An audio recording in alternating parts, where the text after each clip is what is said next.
Hey guys, I'm Rexy Blue. TLCs are some of my favorite updates in Ark. They're supposed to give old and outdated creatures a second chance of survival within the Arks. So while waiting for the arrival of TLC 4, I decided why not take a look back on the previous TLCs and rate how good each TLC really was. Each will have two scores. How good was their TLC in making the creature better in Ark, and how good was the model update they received. This score is different because how good the model update is going to be different for everyone, as well as putting them on a tier list after each rating to see how the TLCs compare with each other. Starting off with TLC 1, we have the Rex. The Rex got two changes with its TLC. It got one major change and one other smaller or very minor change with its TLC. The Rex gained a new loud intimidation roar, so now the Rex can temporarily stun creatures below a drag weight of 200, but the creature must be below the level of the Rex itself. Now this sounds pretty good, but it's honestly just okay. There are a lot of things that hold this roar back. The biggest one is how long the stun lasts. The stun is nowhere near long enough to actually be effective, and since the creature gets stunned the second the Rex roars, by the time your Rex is done roaring, the stun is basically over. Also, only being able to stun creatures with a 200 drag weight or under really limits the amount of creatures you can use this move on. Like, sure, I bet there are a couple useful tames you can stun. I mean, like an Argentavis is pretty good, but that's like the only one I can really think of, and I guess maybe Pteranodon, but you can just bullet Pteranodon. And actually, in fact, a lot of creatures that are under a drag weight of 200 can be bullet anyway, which is just a better stun or lock ability than the Rex's roar. Then, needing your Rex to be a higher level than the creature you're stunning. This one isn't nearly as bad, because most players tame a high level Rex anyway, but still, this just hurts how useful this move is. Like, compare this to a UD free roar, where it doesn't matter what level your UD is, you're going to be able to fear any creature affected by the roar. The Rex's roar does have some use, however. It can stun flyers to the ground, which also dismounts the riders, but this only works once because once people catch on to what you're doing, they'll just fly outside the radius of your Rex's roar. All of these things combined just make the Rex's roar not that useful. I did see the Rex got two changes, however, so what was the second change? It can climb over rocks better. Yeah, the Rex got a pretty disappointing TLC. It didn't really change anything about the Rex, and its new roar ability is just butt ass. And with the roar being really the only new ability the Rex received, its TLC honestly wasn't that good. Moving on to by far the best part of the Rex's TLC was its new model and animations. I like how fierce and menacing their new Rex looks, making it actually look scary. And then you have the new walk and running animations, which after all these years, I still can't get over. The old Rex had a very silly walking and running animation looking very goofy and made the Rex look like it was just sliding everywhere it went, but the new one just looks so smooth and each step feels like it has so much weight behind it, making riding a Rex just look and feel so cool. The only bad thing I would say is the Rex looks kind of weird when you're looking at them head on, but that's really it. So, in the end, I'd rate the TLC that Rex got a 2 out of 10, its model a 9 out of 10, and on that tier list, I would give it F tier, unfortunately. Next, we have the Giant Ape, or how I like to call them, Small King Kongs. The Gigantopithecus got a few new moves. The ability to climb up and down ziplines, the ability to jump, do more damage to players' armor durability, being able to hold shoulder pets on the shoulder and throw them, and improve throwing overall. That's 6 new improvements, but how good are they? Well, being able to jump and climb up or down ziplines definitely helped out how useful the Gigantopithecus could be for traveling. Being able to hold shoulder pets and improving their throwing was a great addition too. And doing more damage to armor durability is great as it gives them a unique use in PvP. The Gigantopithecus' TLC is definitely an improvement. The ability to jump alone made the Gigantopithecus much better and fun to ride around on. The other changes were fun quality of life changes too for the Gigantopithecus. It's really tricky to rank though, because I feel like every change that was added did improve the Gigantopithecus, but I'm just not sure by how much. Still though, I would say this is a pretty good TLC. The model the Gigantopithecus received was great. It made it look way better and actually resemble a Gigantopithecus. But I can't lie, I still really like the Bigfoot design it had. Similar to how the Plesiosaur is based more off of the Loch Ness Monster than actual Plesiosaur, the Gigantopithecus was based more off of Bigfoot than Gigantopithecus. Saying that, I wouldn't change it back though. Their current one just looks awesome and fits much better. So, I rate the TLC a 6 out of 10. While I don't think it was the best TLC, it definitely improved the Gigantopithecus overall and made it a much better creature. And for the model, a 10 out of 10, giving the Gigantopithecus a B tier. The creature from down under, the Australian Hopper, we have the Procoptodon. The Procoptodon gained the ability to hold babies and small dinos in its pouch. This reduced the amount of food they would consume when the Procoptodon was mate boosted. Creatures imprinting in the pouch of a female mate boosted Procoptodon would receive more affinity. and its carry weight got increased so it could hold babies in its pouch for a longer period of time. But its change also inadvertently made them better for traveling because now they could carry more weight. But most importantly, it got an aim jump ability that allowed it to jump much higher and farther than before. Alongside this, it got reduced fall damage. For how good these abilities were, well, the aimed jump ability and increasing carry weight was amazing for the Procoptodon and really helped out how useful they really were. It greatly increased how good the Procoptodon was at running or hopping around on any map. Before, they were okay, nothing special, and then the TLC made them become quite possibly the best ground traveling tame in the game at the time, and to this day is still one of the best. At the time, the Procoptodon being able to hold babies meant you could quickly and safely transport baby creatures from one place to another.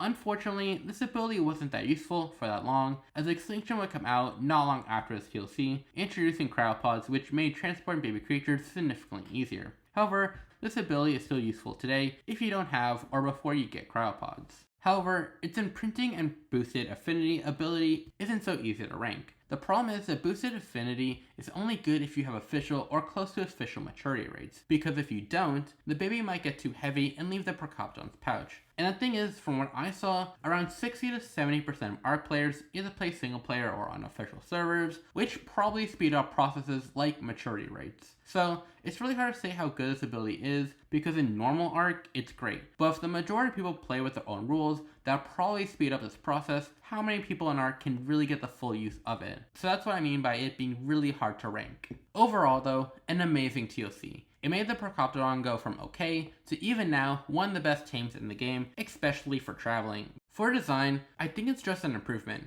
It took the old model and literally just made it look way better, which is exactly what you want from a model update. Nothing but great work from Wildcard. For its TLC, it gets a 9 out of 10. Its model, a 10 out of 10, and on a tier list, I give it S tier. Boing, boing, boing, boing, boing, boing. The Redwood's angriest, and kinda looks like a Phenomia from behind, we have the Dire Bear. The Dire Bear's new set of abilities included taking the focus of bees away from players to itself so riders won't get damaged or knocked off of it, collecting 3 times more honey from beehives than a player by using its swipe, and an increase in swimming. Making gathering honey this easy and efficient is a really great ability. Honey is an important part of making sweet veggie cakes, as you need 2 for each cake, which is very useful because sweet veggie cakes are great for healing herbivores. To compare, a player can make 2 veggie cakes from a single beehive, while a dire bear can make 7, making its honey gathering skills quite useful. However, this was the only new thing they got from the TLC, which is not only surprising, but disappointing. Bears are some of my favorite animals, and there's just so much more you could have done with a dire bear. Like giving it a honey buff where whenever it eats honey, it gets a buff in more like utility stats like weight, stamina, and speed. And whenever it eats or hunts salmon, it gets a buff in more combative stats like damage, health, and resistance. The dire bear's TLC just really lacked creativity to me, and it's really disappointing that the dire bear probably won't get any new abilities anytime soon. I just feel like there's so much hidden potential within it. The dire bear's TLC was good, or at least its ability was, but I feel like there's just so much more that could have been done with it. The dire bear's model definitely needed an upgrade, and the TLC definitely delivered. The model just looks so much more clear and detailed, making the dire bear look much better and cooler. For its TLC, it gets a 4 out of 10, and its model, a 10 out of 10. And on that tier list, I give it a D tier.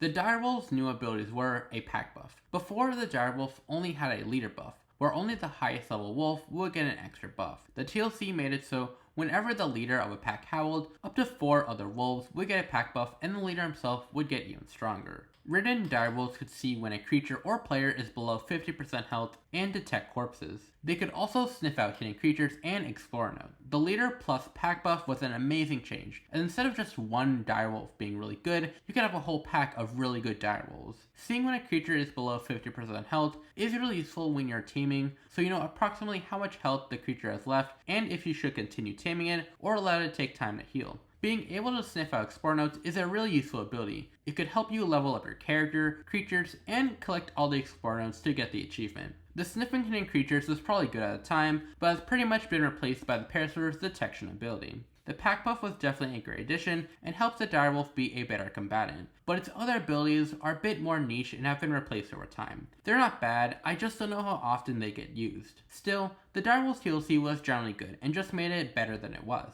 This one was by far the hardest model to rank because I do like the new model, but I actually still like the old model a lot. I like how mean and intimidating the old one looked, but I also like how natural and modern the new one looks. Really, I think it's up to preference. They both have their draws and appeals towards them. So, for a TLC, the direwolf gets a 7 out of 10, and its model a 10 out of 10. And on a tier list, I give it a B tier. Finishing up Ark's first TLCs, let's look back and break down TLC 1 a bit further. When it came to TLCs, TLC 1 gets 28 out of 50, with the Rex and Direbear really letting TLC 1 down. When it came to models, TLC 1 gets 49 out of 50, with no weak links, but once again, the Rex was the lowest with 9 out of 10. For who got the best TLC, I would definitely say the Procoptodon. They went from an okay creature to an amazing creature when it came to traveling around the map, and still remains amazing all these years later. And their abilities gave them new, useful, and unique uses in Ark. But the worst TLC by far is the Rex. It only got one new move that barely works properly. Overall, I think the Rex got a bad TLC, the Direbear got a good but lacking and disappointing TLC, both the Gigantopithecus and Direwolf got good TLCs, and the Procoptodon got an amazing TLC. Concluding TLC Pass 1. Moving on to Ark's second wave of TLCs, we have 6 new creatures to look at. Starting off, we have the Raptor. Being a pack creature, it only makes sense the Raptor got a pack and leader buff. This pack buff only needed 2 Raptors to be activated, but had a maximum of 6. It was activated by the highest level Raptor emitting the call. This call or pack buff increased their movement speed and attack speed, and reduced the amount of damage they took for 25 seconds. The more infamous ability was their Pounce, where they could lock onto creatures and players to pin them down and attack them. Their pack buff was a great addition, making them even better for early game tames, and since they were an early game tame, it was really easy to get a lot of them, and from personal experience, I always just liked taming more than one Raptor anyway. And in PvP, their Pounce ability could be used to pin other players, or take players off of their mount. The Raptor's TLC didn't make it some late game creature, but didn't have to. Raptors are an early game creature, and its TLC just helped it do its job even better. I really like the new model. Where the old one looked a bit like cartoony to me, the new one looks awesome and I think really fits Ark or the vibe of Ark really well. It does remind me a lot of the male Jurassic Park 3 Raptors with all the feathers the movies and Ark Raptors have. For its TLC, I give it a 7 out of 10, and its model, a 10 out of 10. And on tier list, I give it a B tier. The giant armored herbivore with 3 horns, we have the Triceratops. The trike gained the ability to charge. The charge made the trike much faster than the 4, and on impact would knock back and slow down creatures. Its second ability was a rivalry buff. When around large carnivores like a Rex or Wyvern, it gained slightly increased stats in its resistance and damage output, and the rivalry buff would increase the trike's health by 10%.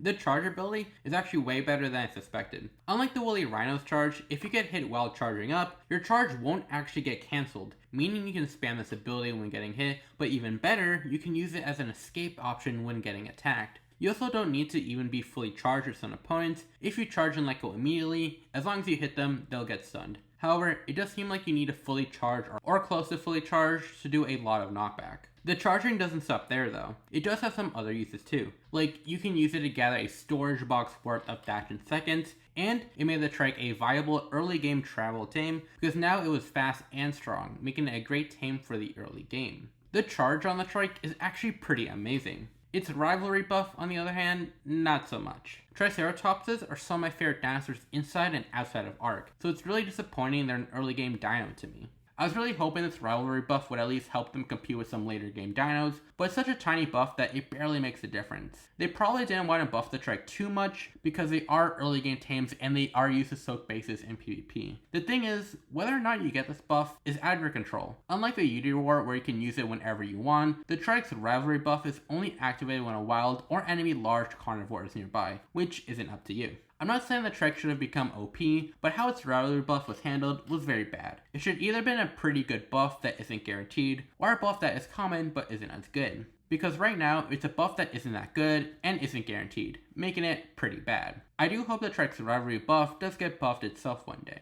The trike's new model, I would say, is phenomenal. It strikes a perfect balance of payload accuracy and creative freedom, which is honestly my favorite type of dinosaur designs. When it comes to a TLC, the trike gets a 7 out of 10. The model, a 10 out of 10, and its spot on the tier list is B tier.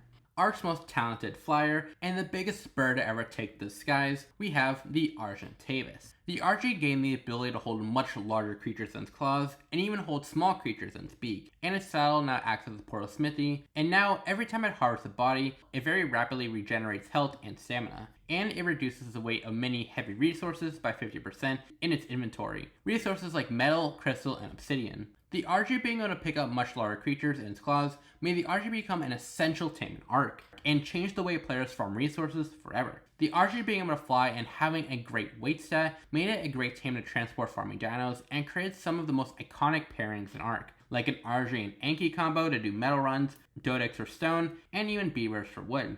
They helped with trap taming as well. For any creature the RG could pick up, you could build a pen and just use the RG to drop it in. In PvP, this ability helped players find hidden bases by carrying around a parasaur in an RG's claws. And with a buddy, one of you could ride the RG with the other on a Thyla in the claws of an RG to kill a Titanosaur for a Godzilla's worth of XP. And there's even more uses, but let's move on. Its reduction of weight for many resources, paired with saddle being a smithy, made the RG a great on-the-go smithy to craft saddles, tools, and repair broken armor. Its health and stamina regained from eating corpses is also really good. It can of course heal your RG really quickly, but the RG actually gains more stamina than it uses even while flying. So in theory, if you could time it right every time, and eat a corpse before the buff went away, you could fly forever. And while most players probably won't do this exactly, eating a corpse before taking off to ensure to get extra time in the air is always useful. The RG TLC went above and beyond. It made the RG an essential part of Ark in every game mode at any stage in the game. And if you think the RG is the best creature in the game now, I wouldn't argue with that.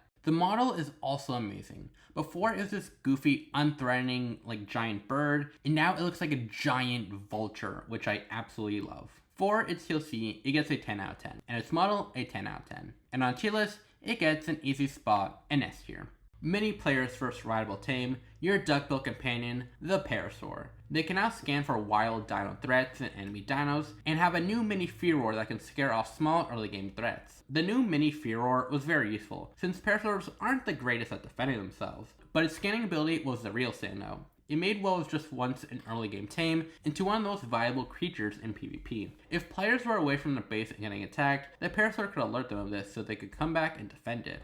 And I already talked about this, but you can pair them up with an RG or any other flyer that can carry them and fly around to find hidden base spots and hidden creatures. The TLC did a great job at making the Parasaur better at being an early game tame, but also made it a great tame in PvP as well. However, I can't say the same as the model because, well, it didn't get a model update. I don't know why it didn't. The best answer I got was Ark didn't think it needed an update, which is kind of weird. Like, yeah, the Parasaur is far from being the worst design in Ark, but every other creature who got TLC did get a model update. So I still feel like the Parasaur should have too. It just feels unfair. Maybe it's just me because I actually really like the Parasaur in Ark, and we'll have to see what an updated model Parasaur would look like. For TLC, I give the Parasaur an 8 out of 10, and its model a 0 out of 10 because, well, it didn't get one. And on the tier list, I give it a B tier.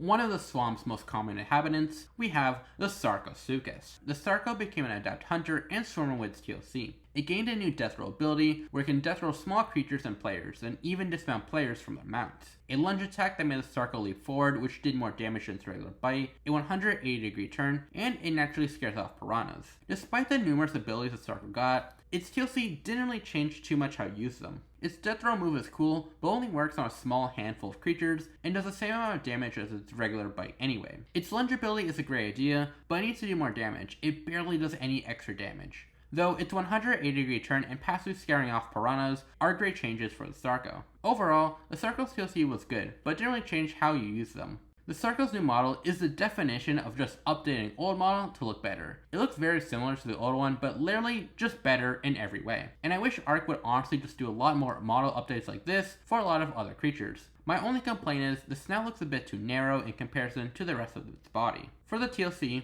it gets a 6 out of 10, and its model gets a 9 out of 10, and its spot on a tier list is C tier. Water, earth, fire, air. There is no escape in the Spinosaurus, and Arks TLC just proves this. The Spino received a water buff where its damage, healing, movement speed, and turn speed were all increased whenever it stepped foot into water in less than 30 seconds after leaving it. It also got a new attack and stance where it could stand on its back two legs and use its claws to swipe. These were only 2 changes, but they were literally game changing. Before, the Spinosaurus wasn't a bad tame, but was seen as a more versatile option to the Rex that did less damage. But its TLC changed that. Not only could it compete with the Rex in damage, but surpass it in combat. Their water buff combined with their slap made them one of the strongest tames you can get, making them great for boss fights, orbital supply drops, and many PvP scenarios. As well, their TLC just made them even more versatile than before, increasing their speed and stamina. The Spino's TLC just did so much for it. They were good tames before, but became great tames after it. Again, the Spino's new model just made them look far better and fitting for Ark than the old one. Definitely one of my favorites, and I just love how it can go in a quadrupedal or bipedal stance. I think that's just a really nice addition. For the TLC, I give it a 10 out of 10. The model, a 10 out of 10 also, and for the tier list, it gets S tier. S for Spino. Those are all 6 of the creatures in TLC 2. Looking at the scores, for TLCs, TLC 2 got 48 out of 60, with both the RG and Spino getting perfect scores of 10 out of 10, and the Sarco getting the lowest at 6 out of 10, which is still pretty good. For models, TLC 2 got 49 out of 60, with the real letdown being the Parasaur since it didn't get a model. For who got the best TLC, I would say the RG. Thanks to its TLC, it became one of the most versatile tames in Ark and is one of the best tames in the entire game. For who got the worst TLC, I would say the Sarco. Its new moves were just very underwhelming. TLC 2 was just very strong all around though. Overall, I would say the Sarco got an okay TLC, the Raptor, Trike, and Parasaur got great TLCs, and the RG and Spino got amazing TLCs. That concludes Ark's second round of TLCs. Let's move on to the next one by going to TLC 3. Starting TLC 3, we have a mammoth-sized TLC. The Mammoth saddle got a complete overhaul, with it being equipped with drums which acted as a passenger seat. A player playing the drums on the back of a Mammoth would give a consistent stamina regeneration and made all allies immune to UD fear roars. The Mammoth itself could now emit a roar that reduced the amount of damage enemy creatures did, and if the roar was done when the Mammoth was submerged in water, it restores the rider's thirst, puts out riders on fire, and cools them down. And its trunk could now be used to pick up small creatures and players, even off their mounts, and could throw them really far. The Mammoth TLC made it far better in a PvP setting by giving allies their own buffs, and its ability to pick up small creatures and riders, even off their mounts, made them really good for PvP scenarios. The ability to restore a player's thirst and cooling them down is definitely really useful, even if it probably doesn't get used that much. All in all, the Mammoth TLC was really good, going from a basic creature that only collected wood to a great ally when it came to fighting other players and tribes. I absolutely love the Mammoth's new look. This might be because elephants are one of my favorite modern animals, but they look so realistic and detailed while still fitting the aesthetic of Ark. It manages to be the perfect in-between of realistic and stylistic. And honestly, even today, sometimes I just stare at them because I still can't get over how good they look. In the end, the TLC gets an 8 out of 10. Its model, a 10 out of 10, and on the tier list, it gets A tier. The Stegosaurus got unique changes to its plates and tail. The plates now got an ability called Backplate, which has 3 different modes. Hardened plates, which reduces the damage of enemies and gathers wood very efficiently. Heavy plate mode, which applies slowness to enemies and harvests stats very good. And Sharpened plate mode, that applies armor penetration to enemies and is very useful for gathering berries. Using its tail, the Stego could use it to target wild or enemy dinos, holding them in place while applying a bleed effect on them, as well as draining all their stamina and knocking riders off their mount. Players on the back of a Stego can't get picked or dismounted, and Stegos reduce the weight of berries in their inventory. Their different plates made them great for harvesting all different types of early game resources, and their heavy plate mode made them even better for soaking bases on top of their natural armor. And their tail attack is really good. It can pin much larger creatures than Stego like Rexes and Wyverns, and the bleed does percent damage, so it doesn't matter what level your Stego is or how much health the creature you are targeting has, it's going to do a lot of damage. The Stego's TLC was really good. Its abilities made it such a fun creature to use, and an even better creature in PvP too. Similar to the Trike, I think the Stego is a perfect mix of paleo accuracy and being stylized for Ark. I think it's one of the coolest models in the game. For TLC, the Stego gets a 10 out of 10. For model, the Stego gets a 10 out of 10, and on tier list, it gets an S tier. That concludes TLC 3. Looking at scores, for TLCs, TLC 3 gets 18 out of 20, and for models, gets 20 out of 20. It's kind of weird to say who got the best TLC when there are only 2 options, so I decided who I thought got the better TLC, and I would say the Stego just slightly beats out the Mammoth with how much of a staple it became for PvP, but it's still very, very close. Overall, both the Mammoth and Stego got amazing TLCs. Now let's compare all the TLCs to each other by converting their scores into percentages. First, by comparing TLCs, TLC Pass got 28 out of 50, which is 56%. TLC Pass 2 got 48 out of 60, which is 80%, and TLC 3 got 18 out of 20, equaling 90%. And here's the percentages for the models. However, I don't think this is the best way to really tell how good each TLC really was because of the different totals and factors of the TLC. If I had to rank all the TLCs, I would go TLC 1 in 3rd place because I feel like most of the creatures just got average to okay TLCs with the exception of the Procoptodon. Then TLC 3. As while it did have the highest scores in TLCs and models, it only had 2 TLCs. And while they were great, I just wish we got more than 2. And TLC 2 in 1st place. TLC 2 was just amazing. It had the most TLCs with 6, and all of the TLCs were great, with the worst TLC still being pretty good, and the best ones being amazing. TLCs are some of my favorite updates in Ark, and it was fun looking back at them and seeing how much they changed creatures and the game. Anyway, I'm Rexy Blue. Thank you so much for watching, like and subscribe, have a great day, be kind, and bye-bye.